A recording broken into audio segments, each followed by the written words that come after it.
Bienvenidos a un nuevo episodio de Familias en los Negocios. Soy Alex Méndez y este es un espacio donde converso con líderes empresariales, fundadores, propietarios, sucesores y expertos que están enfrentando uno de los retos más complejos que existen: construir continuidad, más allá de una generación. Mi propósito personal es tener el privilegio de acompañar a familias empresarias en sus procesos de transición generacional, ayudándolas a fortalecer la relación entre la familia, la empresa y su propiedad, para preservar, proteger y seguir construyendo su legado a través del tiempo. Porque después de trabajar durante años con empresas familiares, muy sencilla, la sucesión es inevitable, pasa en el 100% de los casos, pero la continuidad se diseña y construye por nosotros mismos. Y precisamente de eso trata este episodio, de aprender de quienes ya han recorrido parte del camino, de sus aciertos, de sus errores y de las decisiones que les han permitido construir organizaciones capaces de trascender. Mi invitado del día de hoy es José Ramón Elizondo, presidente de Grupo Vasconia y Voit. Lo interesante de José Ramón es que su historia rompe muchos de los modelos tradicionales que vemos en las empresas familiares. ¿Y a qué me refiero? No comenzó como empresario, comenzó como financiero, analizando empresas, evaluándolas, evaluando sus inversiones, asignando capital, hasta que un día decidió cruzar la línea y convertirse en constructor de empresas. Y esa decisión lo llevó a participar en la transformación de dos organizaciones emblemáticas en México. Pero lo que más me llamó la atención de esta conversación no fue su trayectoria empresarial, fue descubrir cómo alguien que ha construido valor durante décadas reconoce que los siguientes desafíos ya no son financieros, son familiares, son de liderazgo y son de continuidad. Durante nuestra conversación hablamos, por supuesto, de institucionalización, de su consejo de administración, del desarrollo del talento, de la preparación de la siguiente generación y de una pregunta que todas las familias empresarias deberían de hacerse: ¿cómo preparar el futuro antes de que el futuro llegue? Y quizá lo más valioso es la honestidad con la que José Ramón comparte que algunas de las conversaciones más importantes sobre la continuidad en su familia todavía están por ocurrir. Porque la continuidad no comienza cuando llega la transición, comienza cuando decidimos prepararnos para ella. Antes de comenzar, quiero agradecer a London Consulting Group, aliado estratégico de este proyecto, por creer que compartir experiencias y aprendizajes entre líderes empresariales y familias empresarias ayuda a construir organizaciones más fuertes, más institucionales y mejor preparado para las futuras generaciones. Si este episodio le aporta valor, lo invito a suscribirse a nuestros canales de YouTube, Familias en los Negocios, seguirnos en Spotify, compartir este contenido con otras familias empresarias que puedan beneficiarse de esta conversación. Ahora sí, los dejo con mi conversación con José Ramón Elizondo. Pues primero que nada, gracias, mi querido José Ramón, por permitirme conversar contigo en Familias en los Negocios. Con mucho gusto, Alex. Como te venía comentando, José Ramón, tu trayectoria es poquito diferente a la que yo veo normalmente en los líderes de las empresas familiares, porque tú no vienes de ese antecedente de venir de una empresa familiar. Vienes del mundo financiero, tu carrera profesional empieza en el sector financiero, y hubo un momento a principios de la década de los 90 que das este giro y cambias tu forma de analizar la parte de los números, las gráficas, las tendencias, a decir: aquí hay una oportunidad de negocio si junto un grupo de inversionistas y me hago del control de una empresa pues que ya está en los 100 años, que es Grupo Vasconia. ¿Qué fue lo que te llamó la atención en ese momento en tu vida, principios de los 90, que dices: voy a cambiar el chip? Bueno, yo llevaba muchos años de estar en el sector financiero y antes de eso estar en el sector de Pricewaterhouse, auditorías y cosas por el estilo. Entonces, sí tenía yo un enfoque pues muy financiero para todo. Llevaba yo ya 13 años de estar trabajando en una casa de bolsa, operadora de bolsa, y se dio la época de la privatización de los bancos, donde a mí no me gustaba la idea de que las casas de bolsa se involucraran con bancos, sino me gustaba la idea de la independencia de las dos figuras financieras, el banco por un lado, la casa de bolsa por el otro.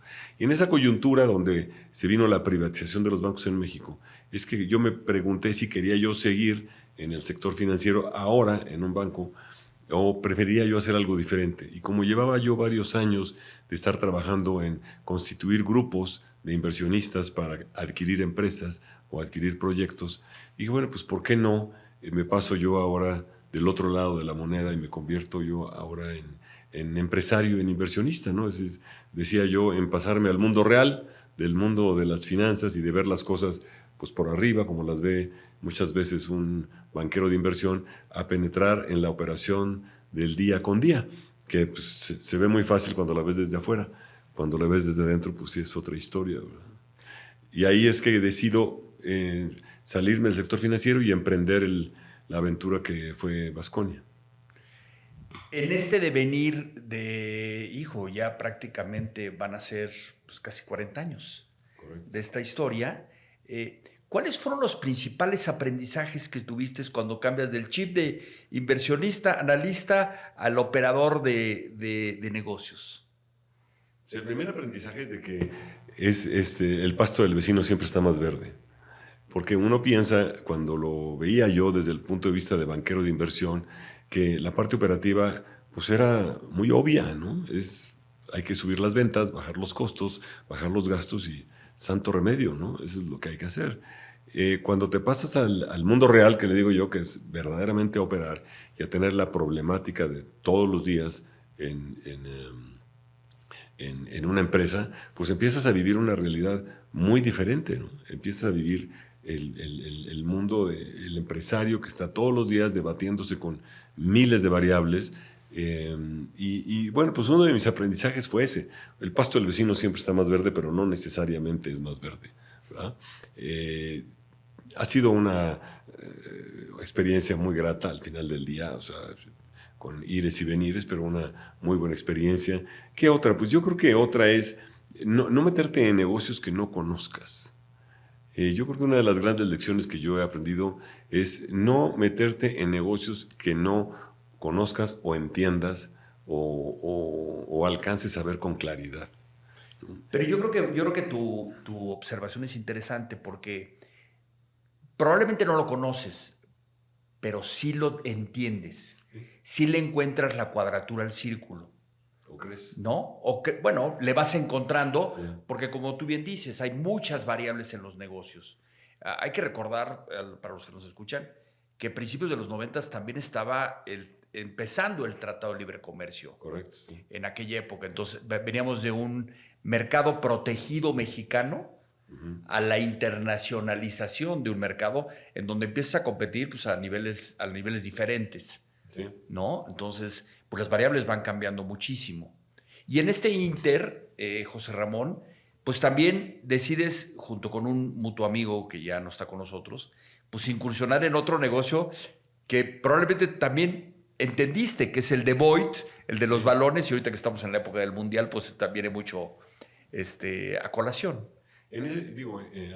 Alejandro y yo formamos el grupo de inversionistas que adquirió Voith México. Uh-huh. Alejandro, bueno, yo confiando plenamente en las grandes habilidades de Alejandro y el gran conocimiento que tiene de la industria del deporte, y bueno, pues él confiando en que yo podía armar ese grupo de inversionistas, y así fue que entre ambos adquirimos Voith México, junto con un grupo de inversionistas. Y poco a poco ese grupo de inversionistas se fue diluyendo, fue saliéndose por diferentes razones, y el capital acabó concentrándose en mi familia. Y dime una cosa, si haces una similitud entre Baskonia, un grupo industrial, porque no nada más hace ollas, me explico, sino también productos de aluminio. Por ejemplo, estaba yo leyendo que pues, el recubrimiento del Museo Sumuaya sí. es hecho por ustedes, correcto. Me explico, pero y un paralelismo con una empresa de deportes de balones. ¿Cuál podrían ser estas similitudes desde el punto de vista? Bueno, al final del día vas a un mercado de consumo de productos semiduradero. Okay. O sea, eso es lo que es. Vas al mercado de tiendas especializadas, de departamentales, de comercio especializado, pero son bienes no indispensables, semiduraderos, muy diferentes, porque uno estás en el mundo del deporte y otro estás en el mundo del hogar, pero sí tienen esa similitud, es decir, esa característica. Son productos no indispensables, semiduraderos, porque no es un producto de consumo que estés usando todos los días, ni tampoco es un bien duradero como un refrigerador o un automóvil, ¿no? Esto es un producto que vas sustituyendo de vez en vez, con alguna frecuencia, dependiendo del grado de uso, y además pues no es indispensable. Pues, puedes o no cambiar tu sartén puede vivir un año más, la mayoría de las veces, pero decides cambiarlo por alguna razón, o decides comprar un balón nuevo porque pues, no era indispensable, pero pues qué padre tenerlo, ¿no? Entonces, esa es la similitud que tienen las dos.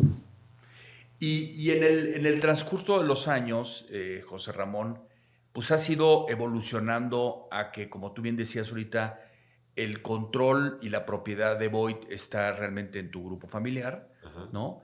¿Cómo fue que se da cuando tus hijos deciden, ya sea tocarte la puerta y decirte, papá, quiero colaborar contigo en alguno de tus negocios, o que ellos deciden emprender algo? ¿Y cuál ha sido ese devenir entre tú y tus hijos en donde te vas ya transformando en una empresa familiar? Mira, yo creo que cuando vas formando un grupo de estos, pues tienes en alguna forma la esperanza de que continúe a través de tu familia, ¿no? Pero no es algo que sea indispensable, y en mi caso sí no es algo que sea indispensable.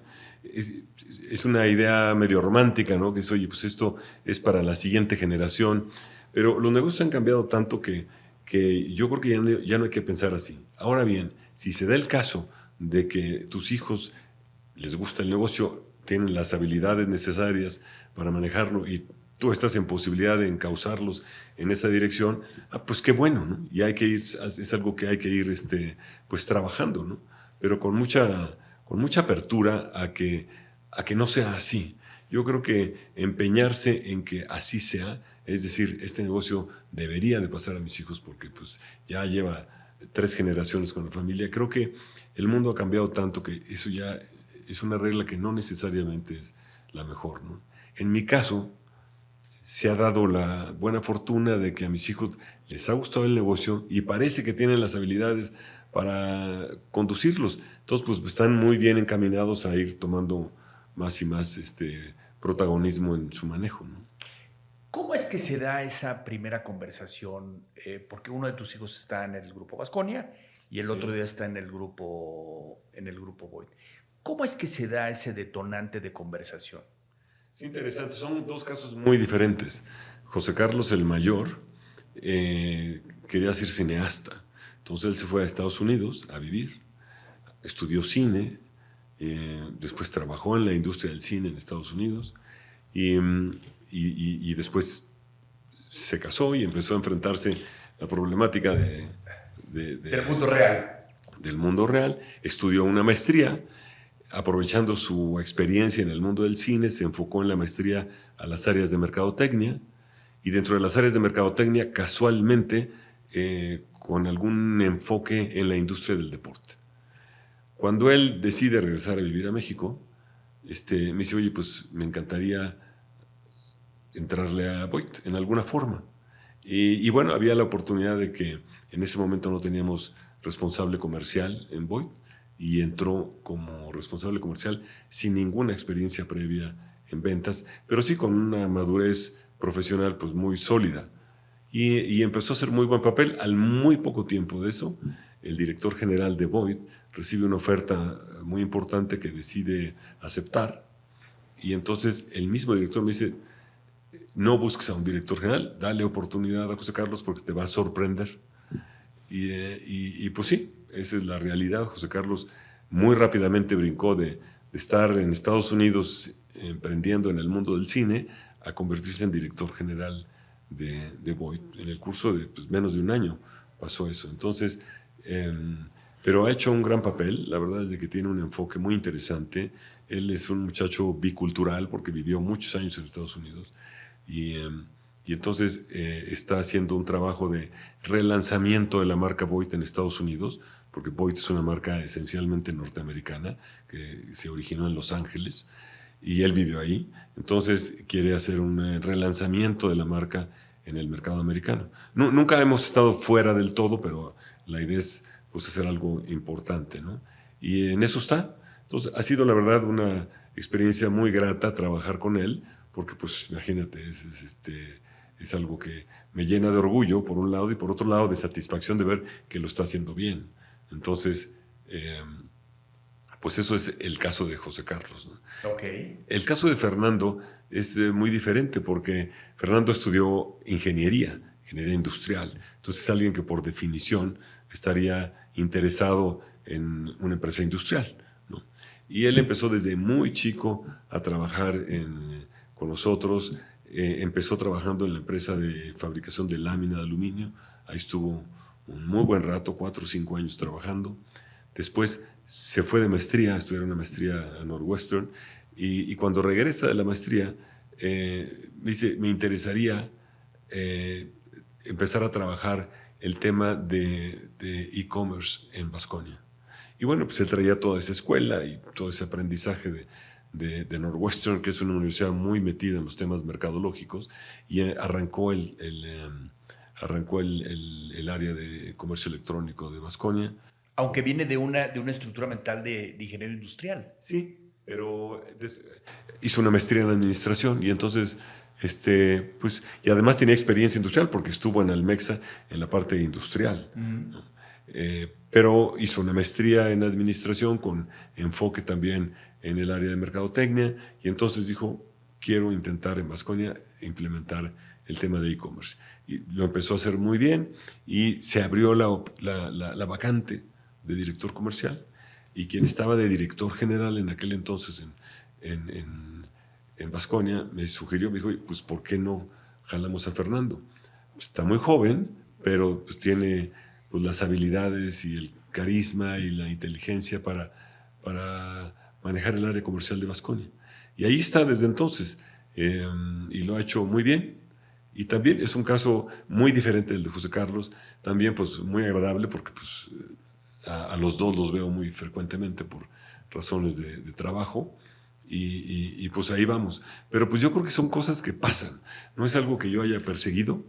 Si alguno de ellos, si José Carlos hubiera seguido por la carrera del cine, pues qué bueno por él y me hubiera hecho muy feliz que él fuera feliz ahí. Y si Fernando hubiera decidido irse por el lado no sé, de la banca de inversión o a un trabajo industrial en una gran transnacional industrial, pues también me hubiera dado gusto. Y habría yo tenido otras soluciones para el grupo, ¿no? Ahora pues tengo la fortuna de que están estos dos ahí. Bueno, pues ahí iremos caminando en esa dirección.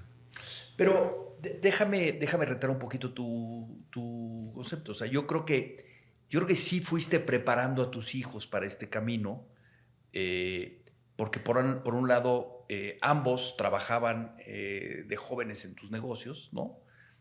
Probablemente enamorándolos o queriéndolos tener juntos en los veranos, ¿no? Y pues también el tema de la cercanía de poder trabajar hombro con su papá, Sí. puede ser. O sea, yo creo que no hay casualidades. Es un camino en el andar que se ha dado en ese sentido. Sin embargo, tú que vienes del mundo de la estructuración de los negocios, de la parte financiera, mencionas que tanto en Baskonia como en Voit pues, han tenido directores generales profesionales. Tú no necesariamente eras la cabeza que operaba siempre los negocios, sino te gustaba mucho la institucionalización. Sí, sí. ¿Qué tanto te ha ayudado en este proceso? Y es una pregunta de aprendizaje para familias que les cuesta trabajo decir, hijo, probablemente no soy el mejor para operar, necesito traer profesionales que no son de la familia para que me ayuden a operar y yo tengo esta mente más holística de ver la película más completa y ver una parte más estratégica. ¿Qué tanto esta institucionalización te ha ayudado para crecer los negocios? Yo creo firmemente en el proceso de institucionalización como algo que te asegura la compañía. Yo, cuando andaba en mis épocas de banquero de inversión, decía que era el seguro de vida de las empresas es la institucionalización.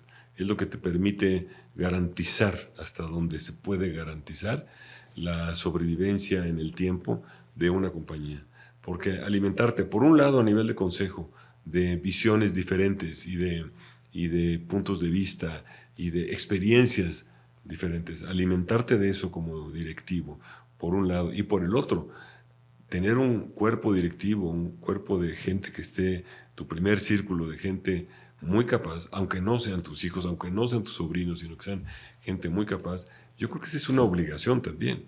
Es decir, uno dirigiendo una empresa tiene la obligación de intentar tener a la mejor gente posible en cada posición, porque pues la empresa, pues sí puedes decir que es tuya, pero la responsabilidad es enorme. Tienes responsabilidad frente a tus socios, frente a tus clientes, frente a tus proveedores, frente a tus empleados. Entonces no es así como que pues yo hago lo que yo quiera, ¿no? No, tienes una responsabilidad de que las cosas funcionen y funcionen bien. Y si para eso hay que traer a profesionales de primer nivel que no sean, vamos, ya no digas que sean tus parientes, que no te caigan ni bien, pero que te resuelven el problema, esa es tu obligación. Entonces, ese enfoque de institucionalización de hacia arriba y hacia abajo, hacia arriba hacia el consejo, hacia abajo hacia el cuerpo gerencial de la compañía, me parece que es muy importante y además creo que es algo que te reditúa mucho en el largo plazo como empresario y a la empresa pues, como entidad productiva, ¿no? Y también desde el punto de vista de que hoy que tus hijos operan, por un lado, la parte comercial de Baskonia y por otro lado, la parte de dirección general de Voy tu hijo, pues también el tener un órgano supremo de control que es el Consejo de Administración, pues también permite tener los mecanismos de rendición de cuentas, de análisis de compensaciones y demás. ¿Qué tanto sientes que el consejo que tienes actualmente en ambas compañías por separado les está ayudando en la gestión a tus hijos a tomar mejores decisiones? Yo creo que mucho. En Voit tenemos un consejo integrado fundamentalmente por gente de mucha experiencia en la industria, norteamericanos todos, que han ayudado muchísimo a José Carlos a posicionar la compañía en en una situación de estar lista para relanzarse en Estados Unidos. Imposible haberlo hecho sin ellos. O sea, yo te diría que en este caso, sin ese consejo, sería, si no imposible, Muy complejo. muy complejo, muy complejo. Con este consejo yo creo que hay una muy buena posibilidad, porque es un consejo activo de gente con experiencia. Entonces, ahí ha sido fundamental. En el caso de Baskonia es lo mismo. Ahí ha sido más bien una caja de resonancia para mí, donde yo tengo la oportunidad de rebotar en las juntas formales o en reuniones individuales que tengo de vez en vez con cada uno de los consejeros, pues las principales preocupaciones o dudas o temores o discusión de oportunidades que se te van presentando. Sin duda es algo que te agrega valor. Y hablando un poquito de conversaciones difíciles, suena muy romántico decir, pues tengo un hijo en una empresa, tengo el otro hijo en otra empresa, tienes una hija que no está involucrada en la gestión Sí. de las compañías, ¿me explico? ¿Cuál sientes que ha sido esa conversación más difícil que has tenido con tus hijos respecto al futuro dentro de las empresas que hoy manejas? Yo creo que no he tenido ninguna... digo, tienes conversaciones difíciles en lo que es la parte operativa, ¿no? Oye, tenemos que hacer esta reestructura, tenemos que quitar a fulanito o tenemos que reforzar a sotanito, pero son discusiones que tendrías con cualquiera. No son discusiones que sean diferentes por el hecho de que pues, son tus hijos. Son discusiones que tendrías con el director general de Void, quien quiera que sea, o con el director comercial de Baskonia, quien quiera que sea. Yo diría que no hemos tenido, afortunadamente, ninguna discusión así que pudiera mover la intención de ellos de empujar y permanecer en el grupo, o la mía de que estén, ¿no? Eso pues ha sido una gran fortuna porque no hemos tenido realmente esa discusión. Sí hemos tenido muchas discusiones, pero son las que tendrías con cualquiera que estuviera en su lugar. Desde el punto de vista operativo del negocio, ¿no? Y de gestión del mismo. Sí, sí, sí. Pocas veces en el mundo de las empresas familiares hablamos de la propiedad. Sí. Y pues el día que nos vayamos de este mundo no nos vamos a llevar ni lo opuesto. ¿Me explico? ¿Has tenido oportunidad de sentarte con tus 3 hijos y decirles, oigan, cómo vamos preparando el futuro de la compañía, de los negocios de la familia y demás? ¿O estás todavía en este devenir? Todavía estamos platicando cómo hacerlo. No hemos entrado en esas pláticas todavía, pero desde luego que es algo que hay que hacer. Es algo que hay que platicar y decir, oye, ¿qué pasaría en caso de ausencia de mía en este caso, ¿no? Algo tiene que estar preparado, ¿no? Eso más bien lo hemos discutido mi esposa y yo profundamente. Es decir, oye, ¿qué debería de pasar, no? Pero no, y es algo que hay que hacer. Yo creo que es algo que tener ¿qué pasa si? Sobre todo en el contexto, José Ramón, que el día de mañana, y probablemente tú decides tomarte un año sabático junto con tu esposa en el tiempo, y pues tus 3 hijos van a ser pues, los dueños de este negocio y tienen que aprender a tomar decisiones juntos también en los negocios, aunque cada uno esté en una parte de los negocios, ya sabes, de la propiedad con tu hija o tus hijos en la parte de la gestión. Entonces también enseñarles a trabajar juntos por un bien común es una conversación que creo que vale la pena abordar en ese sentido. Sí, sí lo platicamos. Digo, José Carlos, Fernando y yo cenamos de vez en cuando y platicamos de temas de ese tipo, pero no hemos entrado en una discusión estructurada al respecto, ¿no? Que también tendría que incorporar a Isabela, ¿no? Por supuesto. No hemos entrado en esa discusión estructurada. Por razones de que nos vemos en los consejos, después los 3 cenamos, ¿no? Pero desde luego que si ya vas a entrar en una discusión profunda, decir, a ver, ¿qué pasaría? ¿Qué?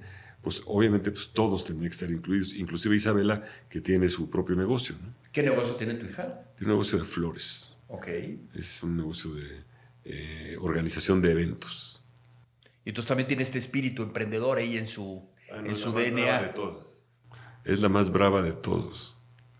Oye, si tuvieras que hacer y mirar hacia atrás un poco, ¿te sientes más orgulloso de las empresas que has ayudado a construir o de las personas que has ayudado a desarrollar? Es buena pregunta. En la vida que pues, tengo tantos años de trabajar que pues has visto a mucha gente que ha trabajado junto contigo, ¿no? Hombro con hombro a lo largo de estos 40 años, ¿no? Y a lo mejor en alguno de ellos pues, sí, es posible que le haya yo aportado algo en el camino, ¿no? Y sí tengo casos que es muy agradable encontrarte con ellos y recordar tiempos pasados y, mira, yo aprendí de ti esto. La verdad es que eso es súper agradable, es algo muy, muy lindo que eventualmente alguien te reconoce, sobre todo alguien que le ha ido muy bien, ¿no? Varios de quienes trabajaron conmigo, particularmente en la época de operador de bolsa, pues han tenido grandes carreras como responsables de empresa. Y bueno, es muy padre que digan, oye, qué bien nos fue, qué bien la pasamos en aquella época en la que yo dirigía aquel grupo de banca de inversión y ellos eran parte de ese grupo de banca de inversión. Las empresas es otra cosa. Te da mucho gusto ver florecer algo, ¿no? Tanto Eco como, bueno, Baskonia, como Boyd, pues eran empresas que estaban muy venidas a menos cuando las adquirimos, ¿no? Y ahora pues han tenido pues, un renacimiento interesante. Baskonia acaba de pasar por una reestructura muy profunda, pero eso no tiene que ver con el hecho de que es una empresa pues 10 veces más grande de lo que era hace 30 años, ¿no? Y el mismo caso de Boyd. Pero dices algo curioso, José Ramón. Ahorita venimos pasando de una reestructura importante en Baskonia. El problema es que tú lo sabes mejor que yo, los negocios son cíclicos. Sí, son entidades vivas. O sea, un negocio está vivo, todos los días tienes que ver cómo está la temperatura, cómo está la presión, cómo están los virus, cómo están todo lo que le rodea todos los días. No hay tal cosa de que está en piloto automático y ahí va solito, ¿no? O habrá de esas, pero yo no conozco. Pues mira, yo que tengo oportunidad de platicar con muchos empresarios, todavía no conozco ninguna que vuele en piloto automático siempre y aparte y vaya nivelado en el aire. Sí, no. Las empresas tienen sorpresas todos los días, mayores o menores, pero ¿Cuál es la sorpresa del día? A ver. ¿Cuál es la de hoy? Después de todo lo que has vivido, construido y aprendido, ¿qué es algo que hoy sabes con certeza sobre la familia, el liderazgo y la continuidad que te hubiera gustado entender mucho antes?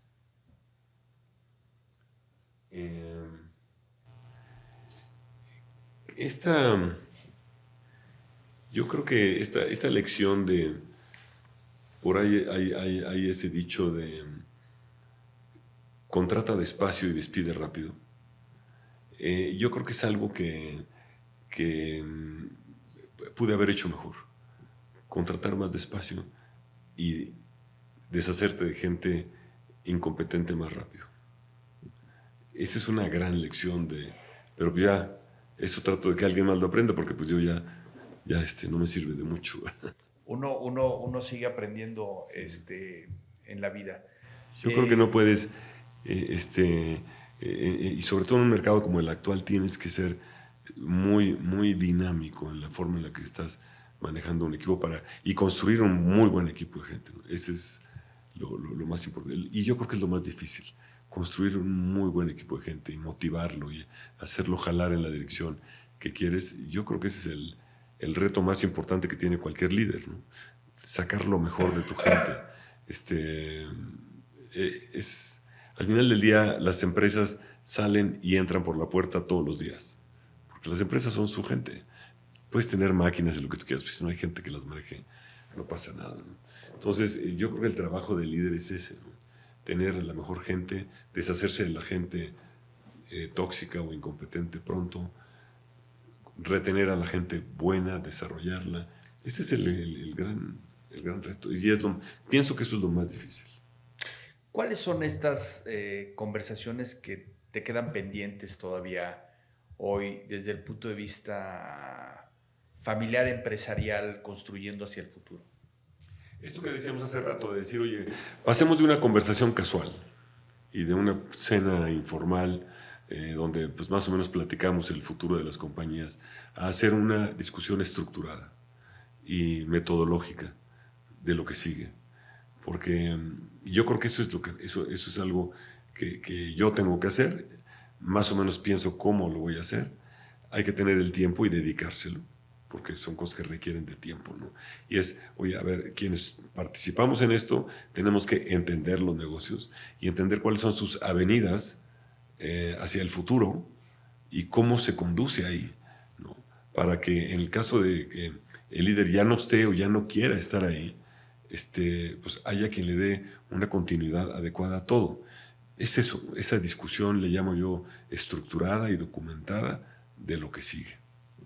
Y yo te agregaría a la ecuación el definir un propósito común de futuro. Es decir, claro, ¿dónde nos queremos ver como familia?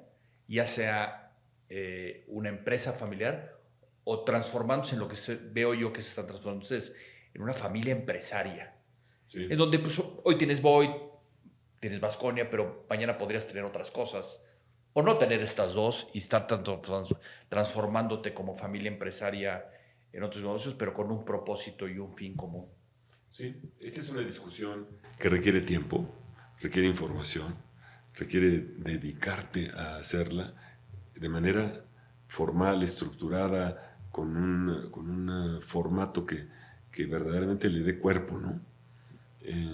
Porque si no te la pasas en conversaciones de café, que pues sí, son padres y es interesante y algo dejan, pero están lejos de realmente lograr el propósito de decir, oye, vamos a asegurar la continuidad, ¿no? Definitivamente. ¿Qué te llevas de esta conversación, mi querido José Ramón? Nada, pues que tengo que trabajar en esa discusión estructurada. Tengo que trabajar en ello porque no me cabe duda que es muy importante tener esas pláticas y llegar a conclusiones y tener un mapa de ruta de hacia dónde vamos, consensado con quienes van a tomar la batuta, ¿no? Porque pues yo puedo decir misa de a dónde quiero ir, pero si mañana ya no estoy al frente, pues qué mejor tener desde ahorita un mapa de ruta, decir, oye, esto es lo que queremos hacer. Y estamos todos de acuerdo, ¿no? O casi todos estamos de acuerdo. Eso yo creo que me queda de esta reunión, Alex, el decir, oye, el movimiento se demuestra andando. Exactamente. Te agradezco mucho por esas palabras, mi querido José Ramón. Al contrario, gracias a ti por la oportunidad. Gracias. Qué extraordinaria conversación. Y mientras escuchaba a José Ramón, no podía evitar pensar en algo que observo constantemente cuando trabajo con familias empresarias. Construir una empresa exitosa es un desafío enorme, pero convertir ese éxito en continuidad transgeneracional es un desafío completamente distinto y mucho más complejo. Hay 5 aprendizajes que me llevo de esta conversación. El primero es que la institucionalización no es burocracia, es protección. Me gustó mucho una idea que compartió José Ramón.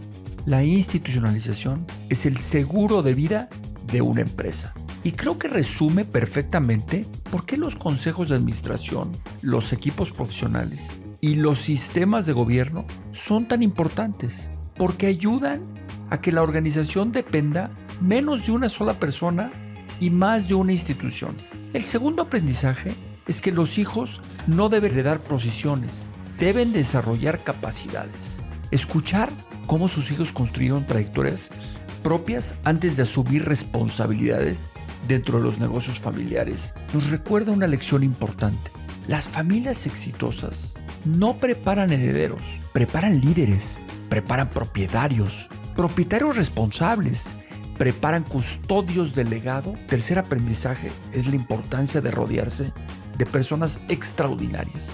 Después de décadas construyendo empresas, José Ramón concluye que uno de los factores más determinantes del éxito ha sido atraer talento, desarrollar personas y construir equipos capaces de ejecutar una visión compartida. Porque las empresas no crecen por sí solas, las personas las hacen crecer.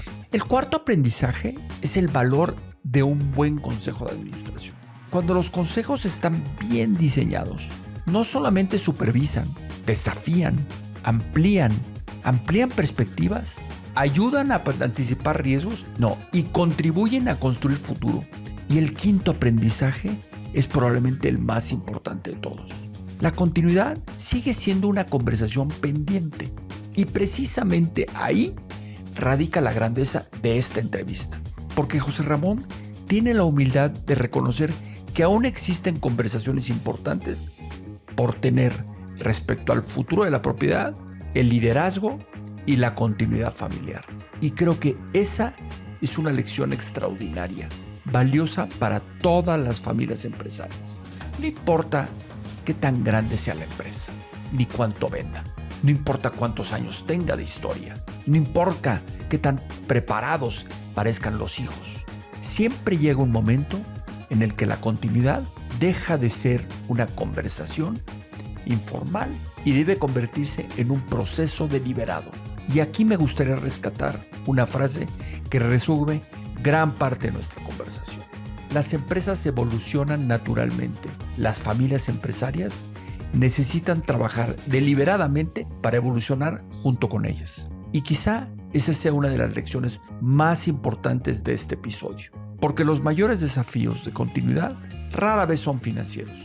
Normalmente son humanos y tienen que ver con construir confianza, comunicación, liderazgo, un propósito compartido y con la capacidad de tener conversaciones difíciles antes de que se conviertan en crisis. Por eso nació mi enfoque, From Succession to Continuity, porque la sucesión es solamente un momento, la continuidad es un sistema, un proceso, una responsabilidad compartida entre familia, empresa y propiedad. Quiero agradecer nuevamente a London Consulting Group, aliado estratégico de este espacio, por creer que estas conversaciones ayudan a construir mejores empresas para las futuras generaciones. Y si esta conversación te aportó algo, te invito a suscribirte a nuestros canales de YouTube, Familias en los Negocios o Business in Families, y a seguirnos en Spotify.